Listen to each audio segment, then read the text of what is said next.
to Surya Matthew. Today we delve into the fundamental rules of inference in propositional logic. That is question 1 and presented by Estia.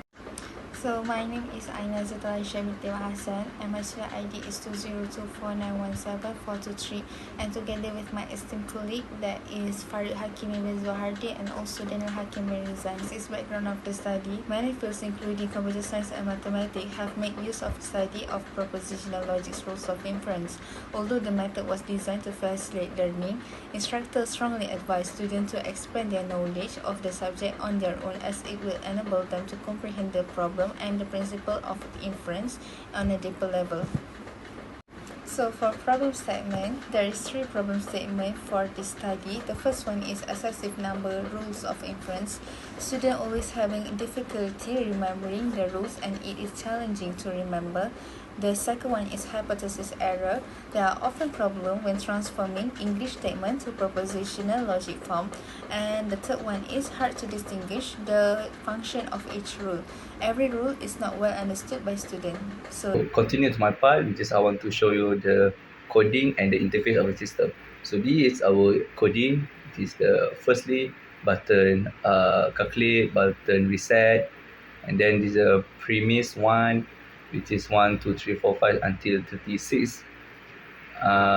This based on the table that I will show you in the system. Okay, then the premise 2, these are all these things the user must choose first if they want to use this system. If they don't pick the number, so the system will cannot be used. So this is the conclusion part, which is they have all the rules of inference, modus ponens, modus tollens, until simplification and conjunction. All the rules is stated in the system.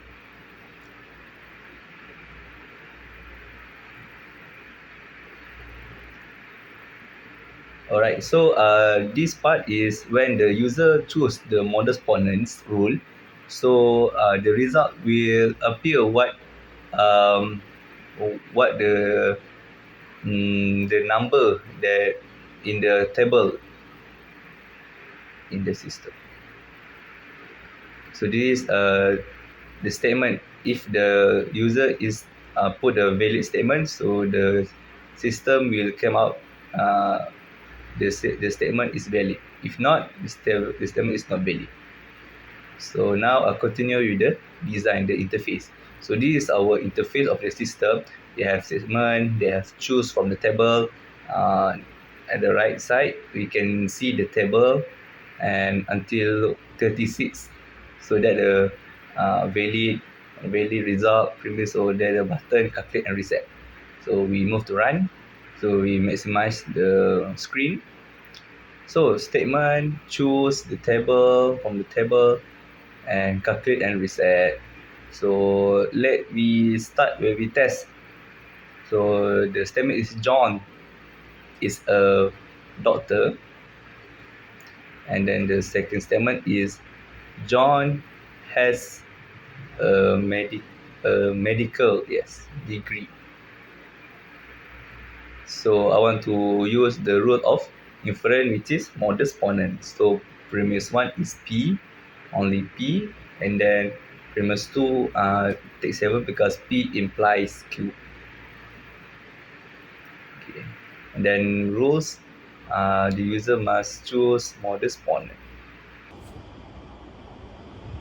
Hello guys, my name is Daniel Hakim Mirizan. I will show you the result of our project implementation of rules of inference. For the first premise P, we have choose that John is a doctor. For the second premise, we have choose that John has a medical degree. From the table, we choose premise 1 as number 1, that is P. And for the premise 2, we choose number 7, that is P implies Q. And for the rules, we have choose modus ponens, and we click button calculate, and it will show that the statement is valid from the valid or not valid result. That means we have successful. As you can see, the result is number 2. Number 2 means Q. If you use P and P implies Q, on modus ponens rules, you will get Q. And that means that our statement is valid. And what if we choose another rules? You want to try it? I will choose modus tollens and click the button calculate, and the statement is not valid because that is not the right rules to use. But if you choose the modus ponens back and we click calculate button, and we will get the statement is valid. You understand? Right, and then I will reset it. Alright, that's all for me. See ya. For the conclusion, last but not least, we have demonstrated that rules of inference implementation can be carried out with an appropriate programming language, as we use Visual Basic Programming Language. With the addition of necessary graphic user interface, the implementation can work successfully and benefits people or students to learn more about it. For the project limitation, even though the project currently lacks an advanced implementation for rules of inference, I believe there is always room for advancement. Although it can currently only calculate the basic rule of inference, maybe in the future we will improve and hone our skill to make sure we will get to the advanced level and make sure all of students and people get used and ease to use our project implementation for rules of inference. Thank you.